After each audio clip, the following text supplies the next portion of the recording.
All right, so aim 6.1 of our new unit on the Cold War. How did Europe change after World War II? And we just talked about some responses to the do now, so here we go.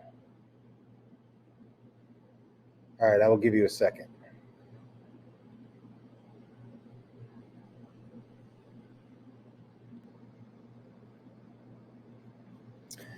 So we said that the big part of the Cold War is going to be the US versus the USSR. And that's true. And both of those countries are representative of these other groups. Now, the U.S. is part of what's called NATO, North Atlantic Treaty Organization. NATO is essentially the USA and friends. Okay, so think about it that way. So this is all of the countries that are democratic and capitalist economies. They all belong to NATO. They are allies with the US in this particular instance. And then the other side of that is called the Warsaw Pact. The Warsaw Pact is essentially USSR and friends. So this is shaping up to be kind of a gang fight. Okay? NATO, with the US being the most prominent member of NATO, is going to go up against the Warsaw Pact and the USSR being the most prominent member of the Warsaw Pact countries. Now, we will go over the geography in a second, but when we spoke about the end of World War II in Europe, we mentioned that the US and their allies landed on the beaches of Normandy during D-Day and started their march east towards Berlin, Germany. And in the even further east than that was the USSR, and they started their march west towards Berlin, Germany. And what happens is all of these countries that each of these that the US and the USSR passed through on their way to Germany, that kind of divides the members of this conflict. Okay, all the countries that the US passed through on their way to Berlin ultimately became NATO members, and all of the countries that the USSR passed through on their way to Berlin essentially became members of the Warsaw Pact. So this is kind of the geographic dividing line between these countries.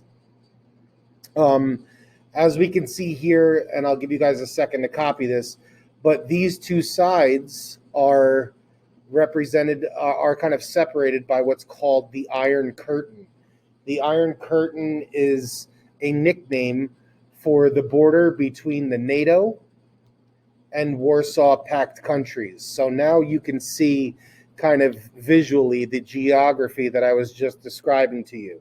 You can see the USSR in red to the right. You see the NATO countries to the left or west, right? And you can see kind of where they've met in the middle of Germany, right? The Iron Curtain kind of divides Germany right down the middle. So that's a big part of what we're talking about. So this Iron Curtain is not an actual border. It's not a wall. It's not a fence. It's just a border between these two regions. Okay. There's nothing physically there that separates them, at least not yet. We'll get to that.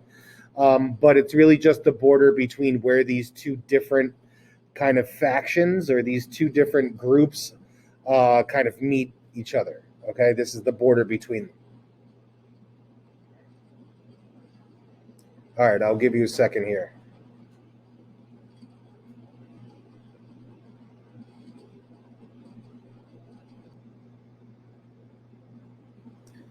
So, long story short, after World War II ends, the entire continent of Europe is in ruins. Okay. Now, there are, with the exception of Germany, there are still governments intact in all these places, but the destruction that has been brought to these places makes them very vulnerable, very weak, very susceptible to influence from foreign, kind of outside influences, right? So, what's going to happen here is that these places are going to be hanging in the balance. All these countries of Europe are kind of hanging in the balance here. And this is an important turning point. So, as they move forward, all of these countries are going to have to make a decision. They're either going to have to align themselves with capitalism and democracy and and NATO, or they're going to have to align themselves with the Warsaw Pact and the USSR and communism. Okay? So this is kind of the choice that all of these countries are going to have to make. The United States desperately wants for as many of these countries as possible to both remain democratic, if they were to begin with, and also make sure that anyone who wants to become democratic and capitalist has the opportunity to do so. And the U.S. is going to lay out a couple of different plans that seek to make these wishes come true. Okay? The first of which is the Truman Doctrine. The Truman Doctrine basically states that any country that is capitalist and democratic and faces threat from communism in any way, the United States will step in and defend those countries. Okay? So a weak, fragile democratic government in a European country, when the USSR comes calling, trying to flip them over to communism, the United States will step in and defend those nations. Okay? From the threat of internal or external authoritarian forces, aka communism. So any country that's under the threat of communism, the U.S. will defend them in order to make sure they continue to be democratic nations. The other important part of this is called the Marshall Plan.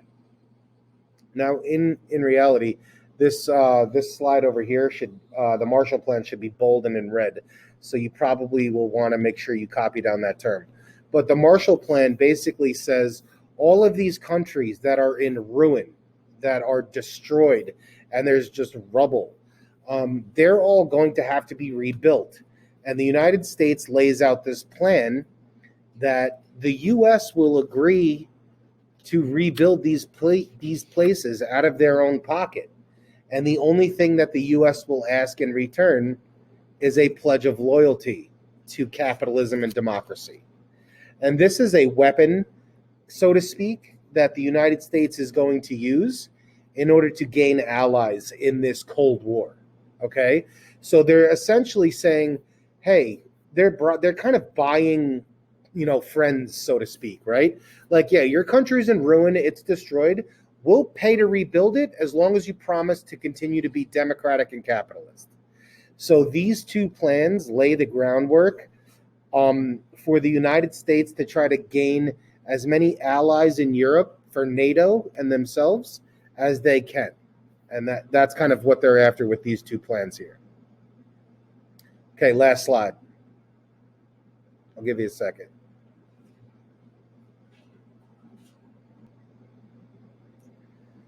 So it occurs to me that maybe we should kind of back up a second and talk about why the disagreement? Why can't everybody just get along? What's the problem with the US and the USSR? And it's really about capitalism and democracy. Capitalism and democracy, by definition, cannot coexist. One comes at the expense of the other. If you go back to the main principles of communism, when we talked about them, the main principles of communism are that we will do away with the people that own factories and control the factors of production, and that all workers will become part owners themselves. And the whole idea of capitalism is kind of exploiting workers for their labor, which create revenue and profit for the owner. So one of these is, based on an ownership group that profits off of the work of its laborers. And the other side of this is based on the complete destruction of that ownership class in favor of the workers. So they both can't coexist. And that's really what this is all about. Okay. So all of these plans, the Truman Plan, the Marshall Plan, the Truman Doctrine, they're all designed with this idea of containment in mind. Containment is basically the idea that the United States and NATO are going to prevent the spread of communism around the world. Okay?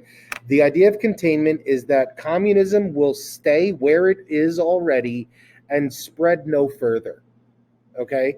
And this idea of containment is something that we will come back to again and again and again throughout the unit. Why was the Vietnam War fought? Containment reasons. Why was the Korean War fought? Containment reasons. Why the Cuban Missile Crisis, the Bay of Pigs invasion, the Cuban Revolution? Containment, containment, containment. This is the principle, and this is the main idea behind the Cold War. It is this struggle to prevent the spread of communism around the world that is the catalyst for all of the events that we will study throughout the course of this unit. Okay? And that's the important thing to understand.